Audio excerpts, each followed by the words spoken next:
Shalom Bapak Ibu Saudara yang dikasihi oleh Tuhan. Hari ini kita akan sama-sama kembali melakukan puasa dengan cara kita bergulat melawan salah satu 7 dosa mematikan, yaitu dosa kerakusan. Dan ada seorang hamba Tuhan bernama Jonathan Bowers, seorang kandidat daripada PhD di bidang filosofi kekristenan. Dia mengatakan bahwa kerakusan itu sebenarnya lebih berbicara tentang arah daripada hati kita, arah daripada kesukaan kita, cintanya kita, daripada kita berbicara tentang makanan itu sendiri.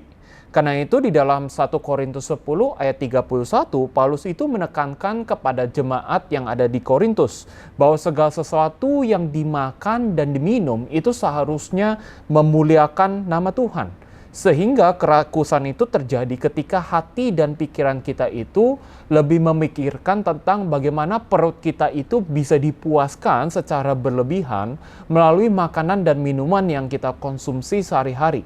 Kita lupa ternyata bahwa makan dan minum itu sebenarnya adalah salah satu cara kita juga untuk memuliakan Tuhan. Berarti ketika kita makan all you can eat dan kita makan sampai perut kita sakit dengan alasan bahwa kita tidak mau rugi, sebenarnya kita sudah jatuh ke dalam dosa kerakusan. Ketika kita mulai membeli makanan dan minuman yang kita tidak perlukan sebenarnya, dan mungkin itu hanya lapar mata, lalu kita membeli dan kita tidak makan itu, atau kita makan tapi di saat kita tidak lapar atau kita tidak haus, sebenarnya kita sudah jatuh ke dalam dosa kerakusan. Dan hal ini menunjukkan bahwa dosa kerakusan itu bukan sesuatu yang bisa kita anggap remeh. Karena itu Bapak Saudara, kita perlu datang kepada Tuhan, kita perlu memohon kekuatan yang berasal daripada Tuhan, kiranya Tuhan menjaga kita, memampukan kita, agar kita bisa melawan dosa kerakusannya itu.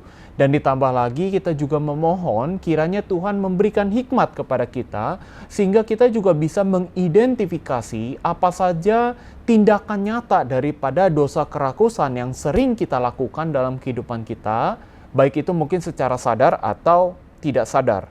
Dan Bapak Ibu Saudara, luangkan waktu kira-kira 10-15 menit, berdoa secara pribadi dengan Tuhan, akui bahwa kita memang manusia yang lemah, yang begitu rentan dengan dosa kerakusan, dan kita perlu bantuan yang berasal daripada Tuhan.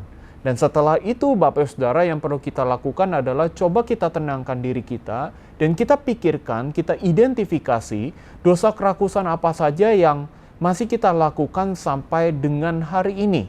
Dan Bapak Ibu Saudara, kalau kita sudah berhasil mengidentifikasi itu semua, maka kita kembali merenungkan 1 Korintus 10 ayat 31 itu di sepanjang hari kita.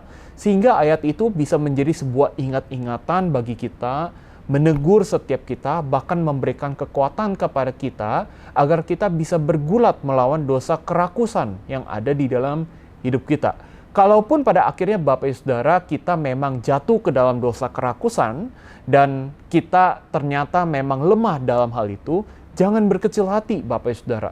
Justru yang seharusnya kita lakukan adalah kita kembali kepada Tuhan, kita bertobat kepada Tuhan, dan kita sama-sama berjuang lagi agar kita tidak jatuh ke dalam dosa kerakusan, sehingga makan dan minum yang kita lakukan itu memuliakan nama Tuhan. Sekali lagi Bapak Ibu Saudara, puasa yang kita lakukan bertujuan untuk membangun relasi dengan Tuhan, agar setiap kita juga boleh punya relasi yang lebih deep dengan Tuhan, kita semakin menyadari betapa pentingnya Tuhan juga di dalam hidup setiap kita. Karena itu Bapak Ibu Saudara, izinkan saya boleh berdoa bagi Bapak Ibu Saudara. Kita berdoa.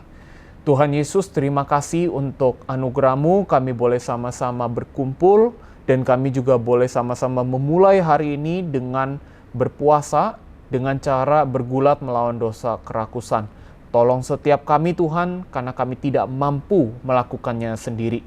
Kami percaya Tuhan yang akan menyertai kami, dan biarlah apa yang kami lakukan boleh menyenangkan hati Tuhan dan membuat kami semakin lebih dalam lagi bersama-sama dengan Tuhan. Di dalam nama Tuhan Yesus kami berdoa. Amin. Tuhan memberkati setiap kita.